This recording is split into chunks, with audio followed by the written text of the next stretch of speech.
Avoid storing emergency savings in the stock market, crypto, and long-term CDs. Liquidity is key for an emergency. So if you think you're going to have an emergency, or you want to go buy, you're going to buy something in next 3, 6, 9, 12 months, avoid putting it in the stock market or crypto or anything like that. All right, you want to be super liquid. All right, let's get into this segment 3. All right, still staying within the budgeting lane. All right, but let's jump into business now. All right, business credit and entrepreneurial finance. All right, budgeting for business and entrepreneurs. All right, it's a little bit different than the consumer side, but it's much needed. So let's stay on this. Let's stay on this budgeting and savings lane. How business owners should budget differently. Number one thing that I see. All right, I was a victim of this too. Separating your personal and business finances. All right, look, you guys, set up the business checking account. Yeah, set up your personal account. If it's personal stuff, use your personal account. If it's business, use your business account. Very straightforward, very easy. But here's the thing: once you're an entrepreneur, a lot of things that you used to do on the consumer side is now business expenses. All right. If you go out to dinner, you talk about business, boom, business expense.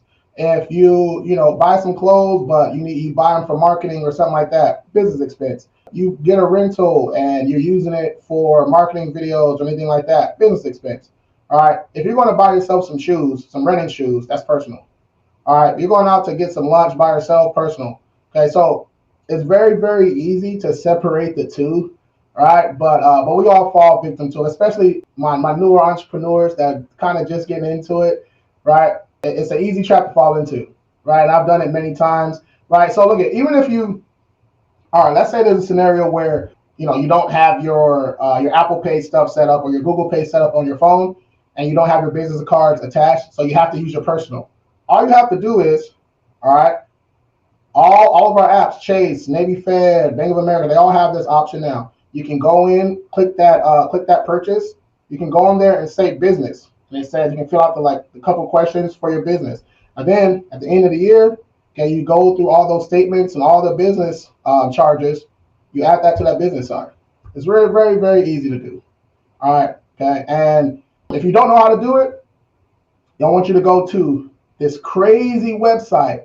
All right, I'm gonna spell it for you. GOOGLE. Let me say it one more time.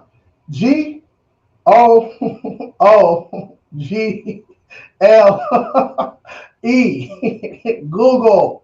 Google it. Okay, it's very easy. If you want Google's older cousin, right, older brother, all right, ChatGPT. Okay, you don't even have to type into ChatGPT. You can just speak into it and it tell you everything you need to know. All right, so for my old school people, Google. All right, for everybody else, ChatGPT. All right, it's your best friend. All right, separate that personal and those business finances is a must. All right, set them up a business budget that includes taxes, reinvestment, and emergency funds. So most business bank accounts now, you can set this up. I use, one of my accounts is Bluevine. I have a business account with Navy Fed. I have a business with North Island Credit Union. Right, you can set up these little accounts, okay, in there, and then every deposit. Okay, remember this is about budgeting, right? So you can set this stuff automatically where, boom, you got a $10,000 day. Okay, 3,000 goes to savings, 2,000 goes to taxes, 1,000 goes to your fund box. It's very, very easy to set up. You can go in there and set all this stuff automatically now. Very easy.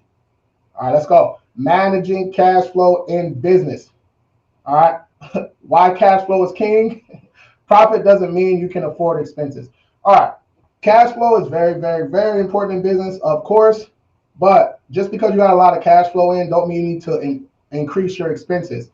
I fell victim to this, once King Credit Services, we started exploding and growing rapidly. I hired a couple of people too fast, right? Increased our expenses, increased the marketing budgets a little too quick, and we had to hold, right? Had to cut some hours, and we had to adjust. It happens to everyone, right? But just because your profit increases, don't mean you're supposed to bump up those expenses. All right, so we have to be careful with that.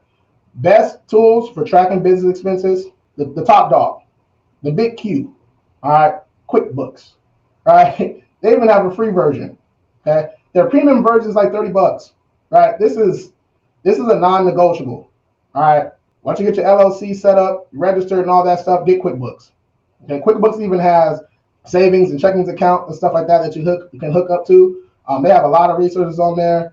So start off with the free version if you're balling on a budget, but definitely you want to increase that. Okay, that QuickBooks is mandatory, right? QuickBooks, tax season, right? So with QuickBooks, you can go in there, make a couple clicks, it prints out all your stuff, all your statements that you need for all your taxes, your expenses, all that stuff. It prints all that stuff out. You can send it to your tax preparer, your accountant, and they get the job done. It's super easy, guys. QuickBooks is a must. Another cool one is Wave. Okay, really similar to QuickBooks and Expensify.